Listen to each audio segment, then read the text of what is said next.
हे पितरांनो तुम्हाला नमस्कार करतो. ओम श्री गणेश देवताय नमः. ओम श्री कुलदेवताय नमः.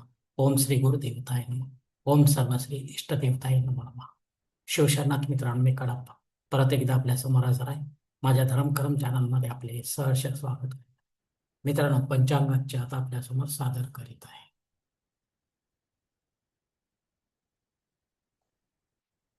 मित्रांनो, आज शुक्रवार दिनांक 22 मे 2026, शालिवान शके 1948, संवत्सर पराभव, अयन उत्तर, ऋतू ग्रीष्म, मास अधिक ज्येष्ठ, पक्ष शुक्ल, तिथी मित्रांनो आजची षष्टी तिथी आहे. सकाळी 6 वाजून 25 मिनिटांनंतर सप्तमी तिथीला सुरुवात होईल आणि उद्या पहाटे 5 वाजून 5 मिनिटांनंतर अष्टमी तिथीला सुरुवात होईल. वार शुक्रवार आहे. नक्षत्र मित्रांनो आश्लेषा नक्षत्र आहे. उत्तरातील 2 वाजून 8 मिनिटांनंतर मघा नक्षत्राला सुरुवात होईल. योग मित्रांनो बुद्धी योग आहे. सकाळी 8 वाजून 19 मिनिटांनंतर ध्रुव योगाला सुरुवात होईल. करण मित्रांनो तैतील करण आहे. सकाळी 6 वाजून 25 मिनिटांनंतर गरज करण्याला सुरुवात होईल. सायंकाळी 5 वाजून 40 मिनिटांनंतर वनिज करण्याला सुरुवात होईल. तर उद्या पहाटे 5 वाजून 5 मिनिटांनंतर विष्टी करण्याला सुरुवात होईल. मित्रांनो, प्रमुख ग्रहांची राशीस्थिती पहाटे 5:30 वाजता अशी असणार आहे. सूर्य वृषभ राशीत असेल, चंद्र कर्क राशीत, गुरु मिथुन राशीत, तर शनिदेव मीन राशीत असणार आहे. मित्रांनो, सध्या चंद्र राशीनुसार कुंभ, मीन व मेष या 3 राशींना साडेसाती सुरू आहे. या राशींच्या जातकांना साडेसातीचा त्रास होत असेल, त्यांनी कृपया आपल्या जन्मकुंडलीमध्ये शनिदेवतेची पोझिशन तपासून पाहावी ज्योतिषाच्या द्वारे. ती जर अशुभ असेल तर आपल्याला नक्कीच शनिदेवतेची धार्मिक सेवा करावी लागणार, अन्यथा धार्मिक सेवा करण्याची गरज राहणार नाही. मुंबई भागातील सूर्योदय असते याप्रमाणे: सूर्योदय सकाळी 6 वाजून 3 मिनिटांनी असेल, तर सूर्यास्त सायंकाळी 7 वाजून 7 मिनिटांनी असणार आहे. मित्रांनो, गोचर ग्रहांची सद्यस्थिती सुद्धा जाणून घेऊया. असंगत ग्रहांमध्ये बुध ग्रह हा कालपर्यंत अस्तंगत होता, आजपासून तो उदय पावत आहे. मित्रांनो, या पंचांगाच्या आधारे आता आपण आजच्या पूजेसाठी लागणारा संकल्प सोडणार आहोत. तेव्हा आपण आपल्या उजव्या हाताच्या तळहातावर एक पळी पाणी, थोडे अक्षर, एक फुल व फुलाची पाकळी घ्या आणि हा छोटासा संकल्प म्हणायला सुरुवात करा. मित्रांनो, हरोम शिव शिव शंभूराज प्रवर्तमानस्य प्रमणो द्वितीय परार्धे श्वेतवराह कल्पे वैवस्वत मन्वंतरे कलियुगे प्रथम पादे जम्बूद्वीपे भरतवर्ष भारतखंडे मेरो दक्षिण दिग्भागे महाराष्ट्र देशे व्यावहारिक चांद्रमान शालिवान शके 1948 प्रभादी षष्टी संवत्सरांमध्ये पराभव नाम संवत्सरे उत्तरायणे ग्रीष्म ऋतू अधिक ज्येष्ठ मासे शुक्ल पक्षे भृगु वासरे आश्लेषा नक्षत्रे वृद्धी योगे तैतील करणे 6 वाजून 25 मिनिटांनंतर सकाळी गरज करण्याला सुरुवात होईल. षष्टी तिथी शुभ तिथो 6 वाजून 25 मिनिटांत सप्तमी तिथीला सुरुवात होईल. शुभ तिथो वीर गोत्रात उत्पन्न वेकडा मूळ पात्र द्वारसी पार्वतीपती परमेश्वर प्रत्यर्थ विधिवत नित्य देवपूजा एवं इष्टलिंग पूजा करिष्य. मित्रांनो, याच ठिकाणी हा संकल्प संपलेला आहे. तेव्हा आपण आपल्या उजव्या हाताच्या तळहातावर संकल्पाचे पाणी जवळच्या निर्मल्याच्या तारणात सोडून द्यायचं.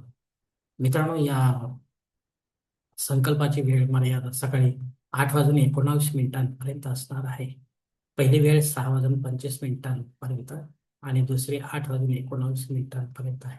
या वेळेनंतरही आपल्याला संकल्प सोडायचा असेल कुठल्याही धार्मिक विधीच्या संपन्नतेसाठी, तर कृपा करून आपण वरील बदललेल्या पंचांगाचा आधार घ्यायचा आहे. नवीन संकल्प तयार करायचा, त्या संकल्पात आपण करत असलेल्या धार्मिक विधीचा उल्लेख अवश्य करायचा आहे.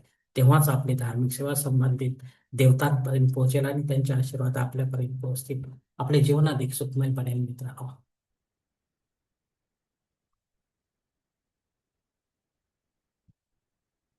मित्रांनो, आता पंचांगातील इतर काही महत्वाची जी माहिती ती आता आपण पाहणार आहोत. पंचांग शुद्धी नाही मित्रांनो. दिनविशेष मध्ये उत्तरात्री 2 वाजून 8 मिनिटांपर्यंत मृत्यूयोग असणार आहे. हा जनन शांती संबंधी मृत्यूयोग आहे. तसेच उद्या पहाटे 5 वाजून 5 मिनिटांनंतर दग्ध योगाला सुरुवात होईल. हा देखील जननशांती संबंधी योग आहे, अशुभ योग आहे. आणि भद्रा योग देखील सुरुवात होत आहे यावेळेपासून. तर भद्रा योग हा राहूच्या अंडर येणार आहे आणि हे दोन्ही योग जननशांतीचे आहेत. या जननशांतीच्या वेळी अर्थात या वेळेपर्यंत जे काही बालक जन्म घेतील त्यांची जननशांती आपल्याला त्यांच्या निवासस्थानी 12व्या दिवशी करायची आहे. विधिवत पंडिताच्या माध्यमातून पुढे जाऊन आपल्याला मुहूर्त काढावा लागतो आणि पंचांग बदलले की आपण सर्वजण विसरून जातो मित्रांनो. पण बाळाच्या जीवनात येणाऱ्या अशुभ घटनांची तीव्रता मात्र कमी होत नाही. ती कमी करायची असेल तर आपल्याला जननशांती करणे गरजेचे आहे मित्रांनो. भद्रा योग असल्यामुळे आपल्याला नवीन किंवा विशेष कामे करता येणार नाही, करू नका. अन्यथा आपल्याला त्यात अपयश येण्याची शक्यता राहील. रेग्युलर जी कामे आहेत तीच करा. सप्तमी श्राद्ध कर्म आहे. या सप्तमी तिथीवर आपल्याशी संबंधित किंवा आपल्यावर अवलंबून असलेले नात्यांमध्ये कोणी सोडून आपल्याला परलोकात निघून गेले असेल तर त्यांच्या नावाने आपल्याला पिंडदान युक्त किंवा पिंडदान रहित असे श्राद्ध कर्म करणे गरजेचे आहे. घरी करा किंवा तीर्थक्षेत्र करा, पण विधिवत करा, पंडिताच्या माध्यमातून करा आणि अपराह्न काळातच करा. तेव्हाच आपली पितृसेवा आपल्या पितरांपर्यंत पोहोचेल आणि त्यांचे आशीर्वाद आपल्यापर्यंत पोहोचतील. आपले जीवन अधिक सुखमय बनेल मित्रांनो. अग्नी पृथ्वीवर हजर नाही, त्यामुळे आपल्याला नव्याने काही होम येत नाही, कर्मकांड सुरू करता येणार नाही. जे रेग्युलर आहे तेच आपण करू शकता. राहुकाळ मित्रांनो सकाळी 10:30 ते 12 वाजेपर्यंत आहे. या 1.5 तासाच्या काळात राहू अत्यंत प्रभावी असल्यामुळे तो आपल्या कामांमध्ये अडचणी निर्माण करणार. तेव्हा आपण महत्वाची किंवा विशेष कामे करू नका, अन्यथा आपल्याला अपयश येण्याची शक्यता राहील. रेग्युलर आहेत तीच कामे करावी. धन्यवाद मित्रांनो. आजचा हा पंचांगासंबंधीचा व्हिडिओ मी याच ठिकाणी संपवत आहे. आपण जर माझ्या मताशी सहमत असाल तर कृपया माझे धर्मकर्म चॅनल सबस्क्राईब करा, लाईक करा, आपले कुटुंब मित्र परिवार असं शेअर करा. तसेच कॉमेंट्स बॉक्समध्ये आपले मत अवश्य नोंदवा आणि माझा पुढील व्हिडिओ आपल्यापर्यंत पोहोचण्यासाठी बेल बटन अवश्य दाबा. धन्यवाद मित्रांनो. पुढील भेटीपर्यंत आपण खुश राहा, आनंदी राहा, प्रसन्न राहा. हरिओम. शिवशंभो महादेव.